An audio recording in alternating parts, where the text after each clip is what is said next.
Have you ever noticed the strange transformation happening in the world of Yeat? Remember when this dude first burst onto the scene in 2021 and it seemed like every other TikTok had his catchy tunes as the soundtrack? You couldn't scroll through Instagram without stumbling upon posts featuring Yeat's Sorry About That. Back then, Yeat was serving up a fresh sound, rapping over these trippy, psychedelic trap beats, and it felt like he was spitting lyrics like his rent was due the next day. But hold on to your hats, cause something peculiar has gone down recently, and it seems like he's straying away from the very sound that got us all vibing. Now some folks out there might chalk it up to him landing a feature alongside the mighty Drake, but that's a story for later. In this video, we're gonna dive deep and dissect how Yeat seems to be drifting away from the core sound we all fell in love with. In the early stages of his career, Yeat stood out in the underground rap scene, which was populated by talented artists in 2021, including Summers, Autumn, Slump 6, Baby Santana, now Tana, Lancey Foo, Ken Carson, and Sofago, who was anticipated to be a future superstar after his 2021 projects Angelic 7 and After Me. In that year, Sofago signed with Travis Scott's label Cactus Jack, further solidifying his superstar potential. Given the competition from these notable names, Yeat aimed to differentiate himself. He acknowledged the quality of his music but sought a unique way to stand out authentically. He decided to release an album titled Alive, inspired by a personal experience of overdosing and gaining a newfound appreciation for life. Oh God, tell I died before they wouldn't believe it. To distinguish himself, Yeat started adding hyphens above vowels in his name and track titles. One notable example of this is the song Died Before, which many consider an underrated track. Personally, a 10 out of 10 song. Yeat continued this style with various songs and incorporated it into his Twitter posts, making it a part of his online persona.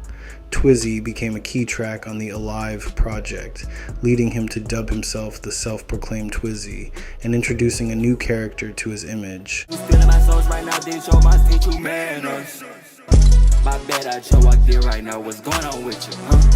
In August 2021, Yeat released another project, Up To Me, where he incorporated his signature hyphen in the word me. During this era, he began referring to his friends as Twizzies and released the song Twizzy Rich, which conveyed his aspirations of signing a multi-million-dollar music deal. The Up To Me era was pivotal in the development of Yeat's Twizzy character. He started wearing a bandana on his head, referring to it as a turban.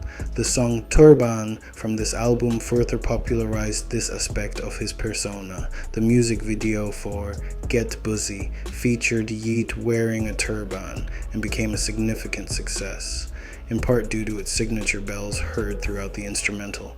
However, it's essential to note that while Yeat has evolved his image and style over time, he hasn't entirely abandoned his original persona. He still incorporates face coverings, but in a more updated and refined manner, akin to Iron Man updating his suit to adapt to new challenges and trends in the music industry.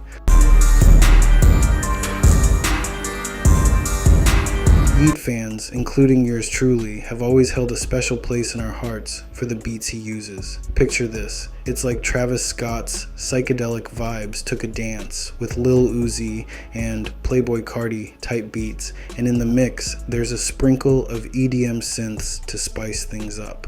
This unique concoction is often tagged as rage beats, and Yeat was the maestro orchestrating this sonic madness. In his early days, during the Alive era, this distinct sound was his signature move, with tracks like XTCE and Every Sunday making waves.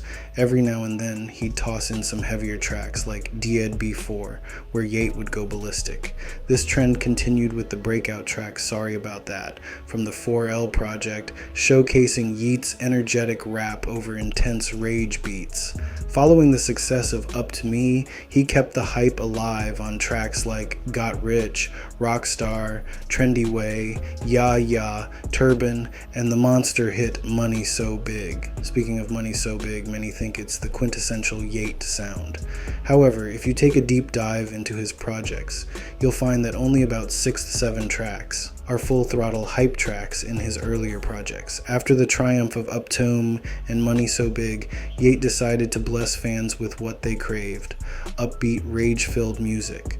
Two Alive was the answer, an album where 80% of the tracks embraced the energetic rage vibe. Hits like Double, Rack's Got Me, and Outside, featuring Young Thug, elevated this project's success, but some of the OG fans missed the more laid-back Yeat. The success of Two Alive was undeniable, prompting the release of a deluxe version called Geek Pack with 9 additional tracks, including features from Lil Uzi Vert, Big Tonka, and 3G. This heavy dosage of rage music began to define Yeat's public image. However, his evolution as an artist took an interesting turn in his next projects.